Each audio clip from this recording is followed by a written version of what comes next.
Creatividad S.A. Cómo llevar la inspiración hasta el infinito y más allá.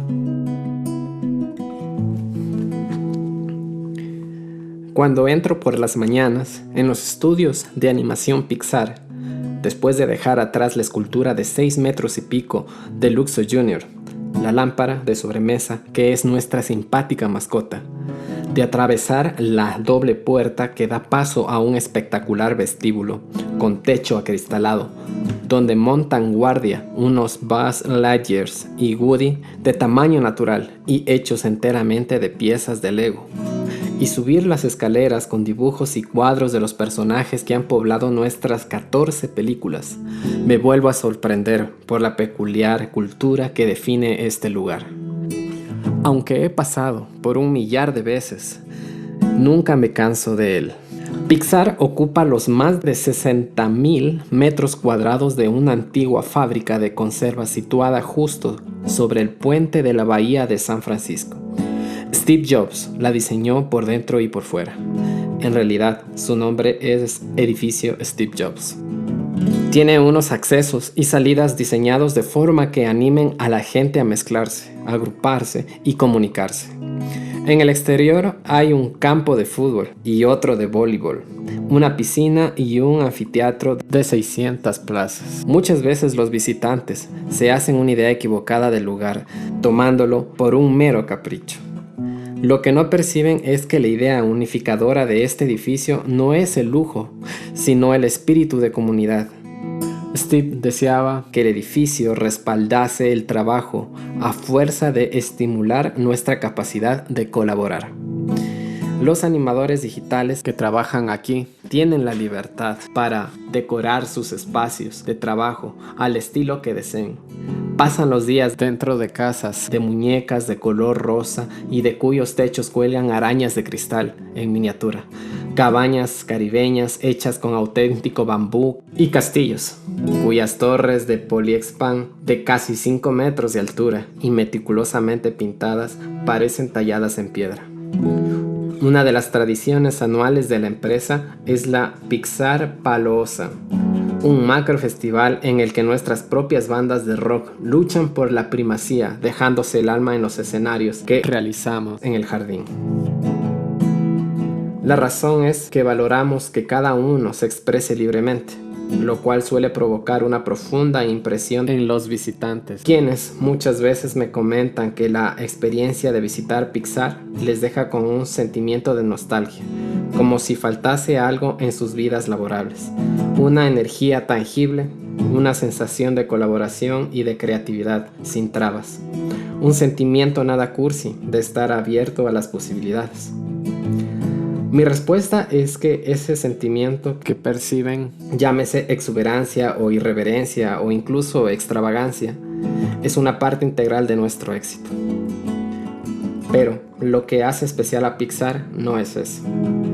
Lo que hace especial a Pixar es la aceptación de que siempre vamos a tener problemas, muchos de ellos ocultos, que trabajamos duro para sacar a la luz esos problemas.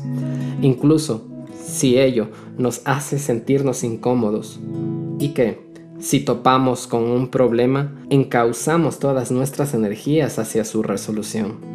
Esa es la razón por la que me gusta venir a trabajar por las mañanas, y no una fiesta muy bien preparada o un lugar de trabajo en una torre de defensa. Eso es lo que me motiva y me hace sentir que tengo una misión. Hubo un momento, sin embargo, en que mi objetivo aquí me pareció mucho menos claro, y puede que les sorprenda si digo cuándo fue. El 22 de noviembre de 1995 se presentó Toy Story en los cines de Estados Unidos. Fue el estreno de acción de gracias más multitudinario de la historia. Los críticos, tales como Time, la calificó de innovadora. The New York Times la calificó de exultantemente ingeniosa. Chicago Sun-Times la calificó de visionaria. The Washington Post escribía: Para encontrar una película capaz de comparársele, había que remontarse a 1939 y El Mago de Oz. La realización de Toy Story, la primera película íntegramente hecha con animación digital, requirió hasta el último gramo de nuestra tenacidad, habilidad, genio técnico y resistencia. El casi centenar de hombres y mujeres que la produjeron se curtieron mediante incontables altibajos y con la omnipresente y aterradora convicción de que nuestra supervivencia dependía de ese experimento de 80 minutos. Durante 5 años completos luchamos por hacer Toy Story a nuestra manera. No hicimos caso de los consejos de los directivos de Disney, convencidos de que si ellos habían tenido tanto éxito con los musicales, nosotros también debíamos llenar nuestra película de canciones. Rehicimos de arriba a abajo el guión más de una vez para estar seguros de que resultaba convincente. Trabajamos por la noche, durante los fines de semana y las vacaciones, por lo general sin protestar. Pese a ser unos productores bisoños en un estudio novato y con graves problemas financieros, habíamos apostado por una idea sencilla. Si hacíamos algo que a nosotros nos gustaría ver, otros también querrían verlo.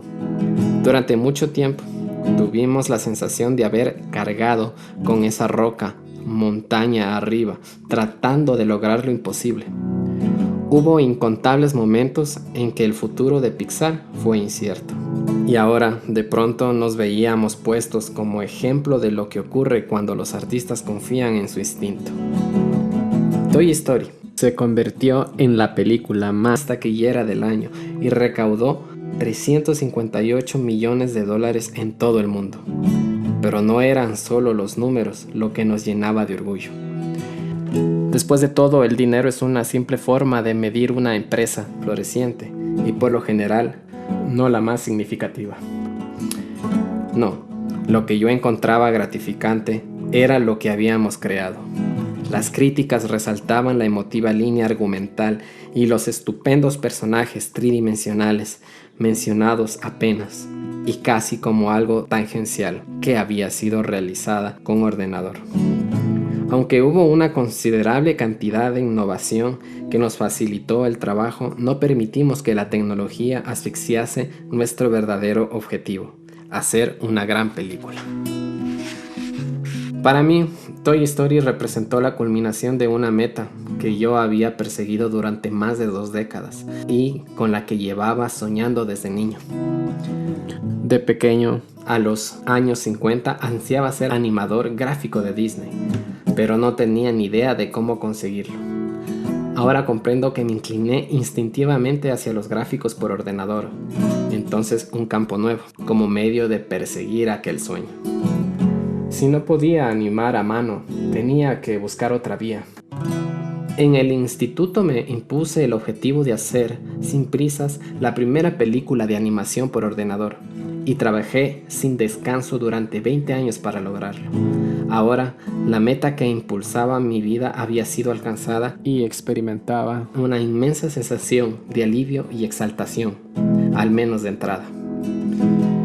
A raíz del estreno de Toy Story, nuestra empresa salió a la bolsa y generó una cantidad de dinero que nos aseguraría el futuro como productora independiente. Empezamos a trabajar en 2 nuevos largometrajes: Bichos, una aventura en miniatura, y Toy Story 2. Todo iba a nuestro favor y sin embargo me sentía un poco confuso. Al lograr un objetivo, había perdido en parte una estructura esencial.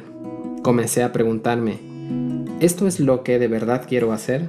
Las dudas me sorprendieron y me dejaron perplejo, pero me las reservé para mí mismo.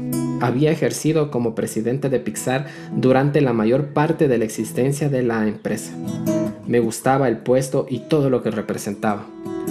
Sin embargo, no podía negar que lograr el objetivo que había definido mi vida profesional me había dejado sin meta. ¿Eso es todo?, me decía. ¿Ha llegado el momento de un nuevo desafío? No pensaba que Pixar hubiese tocado techo o que mi labor estuviese realizada. Sabía que teníamos grandes obstáculos por delante. La empresa estaba creciendo rápidamente, con montones de accionistas a los que satisfacer, y nos apresurábamos a poner otras 2 nuevas películas en producción. Había, en suma, un montón de cosas en las que ocupar mis horas de trabajo. Pero mi objetivo vital, aquello que me había impulsado a dormir en el suelo del laboratorio de informática en la universidad para disponer de más horas en el ordenador central y que de niño me mantenía despierto de noche resolviendo puzzles mentalmente y que había impulsado mi trabajo diario, ya no estaba. Me había pasado 2 décadas construyendo un tren y tendiendo sus vías. Ahora, la idea de limitarme a conducirlo me parecía un trabajo mucho menos interesante. ¿Bastará producir una película tras otra para sentirme involucrado? Me preguntaba. ¿Cuál va a ser ahora mi principio rector? La respuesta tardó 1 año en salir a la luz. Desde el primer momento, mi vida profesional parecía destinada a tener un pie en Silicon Valley y otro en Hollywood.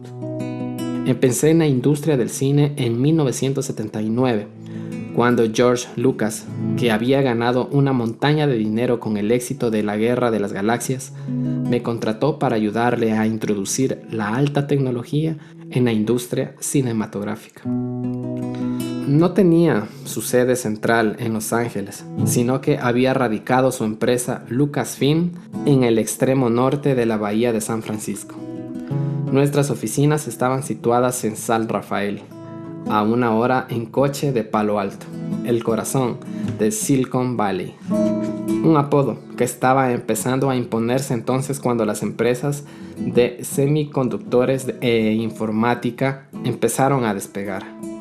Esa proximidad me proporcionó un observatorio ideal para asistir a la aparición de las empresas de hardware y software, por no mencionar la creciente industria de capital riesgo, que a la vuelta de unos años vendrían a dominar Silicon Valley desde su apostadero de Sand Hill Road. Yo no pude llegar en un momento más dinámico y volátil. Pude ver a un montón de startups poniéndose en rojo vivo por el éxito y a continuación quemarse. Mi misión en Lucasfilm, fusionar la producción de películas con la tecnología, implicaba trabajar codo a codo con los líderes de empresas como Sun Microsteam, Silicon Graphics y Cray Computers, a algunos de los cuales llegué a conocer bien. Entonces, yo era antes que nada un científico y no un gerente, de manera que les observé atentamente con esperanza de aprender de las trayectorias emprendidas por sus empresas. Poco a poco empezó a emerger un patrón. Alguien tenía una idea creativa, lograba financiación, fichaba a un montón de tipos listos y desarrollaba y vendía un producto que despertaba una inmensa atención. Este éxito inicial engendraba más éxito, tentaba a los mejores ingenieros y traía a clientes con problemas por resolver muy interesantes y de gran importancia. A medida que esas empresas crecían, corrió mucha tinta acerca del modo en que planteaban los cambios de paradigma. Y cuando sus directores generales aterrizaban inevitablemente en la portada de Fortune, eran presentados como los titanes de lo nuevo. Recuerdo sobre todo su seguridad. Los líderes de esas empresas irradiaban una confianza suprema. Era obvio que habían logrado alcanzar la cima porque eran muy buenos. Pero entonces esas empresas hacían algo estúpido. No solo estúpido en retrospectiva, sino meridianamente estúpido en aquel momento. Quise entender por qué. ¿Cuál era la causa de que gente inteligente tomase decisiones que hacían descarrilar a sus empresas? No cabe duda de que creían estar haciendo lo correcto, pero algo les cegaba y les impedía ver los problemas que amenazaban con derribarles. Como resultado, sus empresas crecían, cual pompas de jabón, y luego explotaban. Lo que me interesó no fue que las empresas ascendieran y se hundiesen, o que cambiasen el paisaje según lo hacía la tecnología, sino que los líderes de las empresas permanecían tan centrados en competir que nunca reflexionaban a fondo sobre las fuerzas destructivas que estaban en juego. A lo largo de los años, mientras Pixar luchaba por encontrar su camino, al principio vendiendo primero hardware, después software y más adelante realizando cortos y anuncios de animación, me pregunté, ¿también nosotros íbamos a cometer alguna estupidez si Pixar continuaba teniendo éxito siempre? Prestar atención a los pasos en falso de los demás nos ayudaría a estar más alertas sobre los nuestros. ¿O es que hay algo relacionado con el hecho de llegar a ser un líder que te ciega ante todo y amenaza el bienestar de tu empresa? Era evidente que algo causaba una peligrosa desconexión en muchas empresas, bien llevadas y creativas. ¿En qué consistía exactamente? Era un misterio que yo estaba decidido a descifrar. Durante el difícil año posterior al estreno de Toy Story, comprendí que intentar resolver ese misterio sería mi siguiente reto.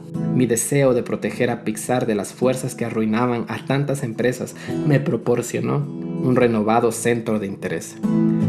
Comencé a ver más claro mi papel de líder. Me iba a dedicar a crear no solo una empresa de éxito, sino una cultura creativa sostenible. Cuando pasé de centrar mi atención en la resolución de problemas técnicos a comprometerme con la filosofía de una gestión con fundamento, volví a entusiasmarme y a estar seguro de que nuestra siguiente etapa iba a ser tan emocionante como la primera. Mi objetivo ha sido siempre crear una cultura en Pixar que sobreviva a los líderes fundadores, Steve Jobs, John Lasseter y yo. Pero mi objetivo es asimismo compartir nuestra filosofía subyacente con otros líderes y, para ser sincero, con cualquiera que haga frente a las fuerzas opuestas, pero necesariamente complementarias, del arte y el comercio. Así pues, lo que tiene usted en las manos es un intento de poner por escrito mis ideas acerca de cómo logramos crear la cultura y que es la piedra angular de esta casa. El presente libro no va dirigido exclusivamente a fans de Pixar, ejecutivos del mundo del espectáculo o animadores digitales. Va dirigido a cualquiera que desee trabajar en un entorno que fomente la creatividad y la resolución de problemas. Creo que el buen liderazgo puede ayudar a las personas creativas en el camino de la excelencia, con independencia de cuál sea el negocio al que se dediquen. Mi aspiración en Pixar y en Disney, que mi viejo socio John Lasseter y yo también hemos liderado desde que la compañía Walt Disney compró Pixar en 2006, ha sido hacer posible que nuestra gente dé lo mejor de sí misma. Partimos del supuesto de que nuestra gente tiene talento y desea aportar algo. Aceptamos que sin quererlo, nuestra empresa está asfixiando ese talento de mil maneras no percibidas. En definitiva, tratamos de identificar esos impedimentos y corregirlos. He pasado casi 40 años pensando en cómo ayudar a personas inteligentes y ambiciosas a trabajar juntas con eficacia. Tal y como veo, mi función como directivo es crear un entorno fértil, mantenerlo saludable y vigilar aquellas cosas que lo debilitan. Creo de todo corazón que todo el mundo tiene el potencial de ser creativo.